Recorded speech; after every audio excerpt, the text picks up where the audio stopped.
Today, we're jumping into a really powerful fable, a story about the choices we make and, the consequences we just can't see coming.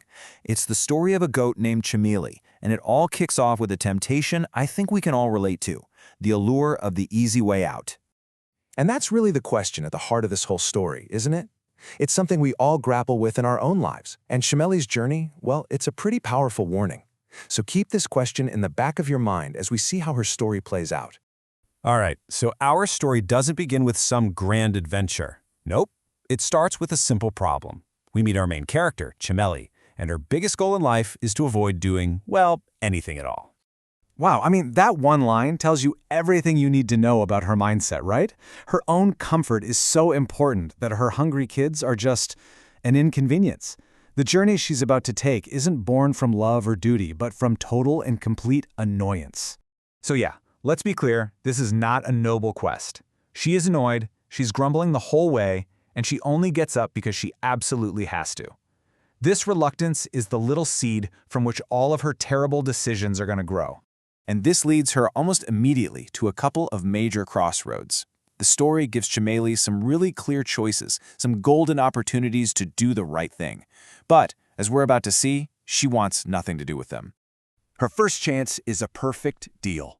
A bull offers her a fair trade. You do some honest work, and I'll make sure your family eats every day. But her response is instant. Too much work. See, this isn't just about being lazy. It's a huge miscalculation. She's trading a guaranteed long-term fix for the hope of finding something that requires zero effort. She walks away from stability because it takes work. And right away, a pattern starts to form. A farmer named Harya gives her another shot, another simple, totally fair deal. And what does she say?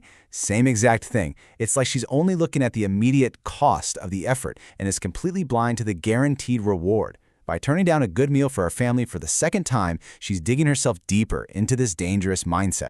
And this is the pivot point. She's turned down two perfectly good jobs, she's tired, she's frustrated, so she just gives up on the whole idea of earning food and decides, you know what, it's easier to just take it. So every action has a consequence, right? Chamele picked the shortcut, and now we're about to see what that choice is actually going to cost her. This is where her problems really begin. So here's how it all falls apart. First, the theft itself. Super easy. But then she gets greedy, right? She takes extra for her kids, which means she hangs around longer. And that leads to the critical mistake. She gets a little too comfortable, dozes off, and boom, she's caught. The very laziness that started this whole mess is the exact thing that leads to her downfall. Her punishment is pretty rough. 3 days. For 3 long days, she's tied to a tree. Hungry, thirsty. Her fate is now a perfect mirror of the problems she was trying so hard to avoid through laziness. Now, for a second, the story shifts back to her kids. Back home, they're worried sick. They know their mom's biggest flaw. They even call her lazy. But their love for her is stronger than their frustration. They just can't wait anymore, so they decide to go out and find her themselves. And this is where the story gets really, really dark. Chamele's about to find out that being tied to a tree was actually the easy part. The true price of her shortcut is so much worse than she could ever have imagined.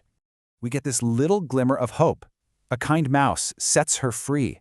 She grabs the stolen food, the very stuff that got her into this mess, and bolts for home, probably thinking, okay, I can fix this. The worst is over. But it's not over. Not even close. This is the moment her entire world just shatters. The food means nothing. The kids she was supposed to be providing for, the only reason she even left the house, they're gone. The silence in that house must have been absolutely deafening. So she starts this frantic search. She literally retraces her steps, going back to the very people whose help she turned down. The bull hits her with the first painful truth. Your kids were ashamed of you. Then she finds Harya the farmer, and he's got the last piece of this horrible puzzle. He tells her that after he gave them some food, her children went off looking for her, deep into the woods. A lion found them. They're gone. This is rock bottom. The full weight of every single one of her choices comes crashing down on her. It wasn't bad luck, it wasn't an unfair world, it was her. She finally connects the dots. Refusing to work led to stealing, which led to getting caught, which left her children alone and vulnerable. It's just a moment of the most profound, soul-crushing regret. But even in that absolute pit of despair, the story isn't quite over. The final act shifts from this tale of tragic loss to one of redemption, and a second chance you will not see coming. She is just completely consumed by guilt. She doesn't want freedom, she wants to be punished. She goes right back to the scene of the crime and basically asks for a life sentence because she feels like that's all she deserves. And right then, the impossible happens. She hears a sound she thought she would never, ever hear again. It's not in her head, it's not a dream. Her children are right there. They're safe. The story just took a miraculous turn. So, how? How is this possible? Well, it turns out the real hero of this story wasn't Chameli. It was that little mouse. The same small act of kindness he showed to her, he also showed to her children.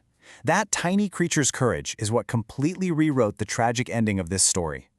And getting this second chance transforms her to her very core. The before Chameli is gone. Lazy becomes hardworking. Entitled becomes responsible. But this is more than just deciding to be better. She finally understands the real value of hard work. It's not a punishment, it's a form of protection. Her work is now how she shows her love for her family. It's a shield against the kind of disaster her laziness almost caused. She learned her lesson the hard way, by staring into the abyss and somehow, miraculously, being pulled back. And all of this brings us right back to our first question, but this time it's aimed at us. Chameli's story is a fable, sure, but the lesson is very real. It really makes you stop and ask, what easy paths am I tempted by? And what's the hidden price that I'm just not seeing?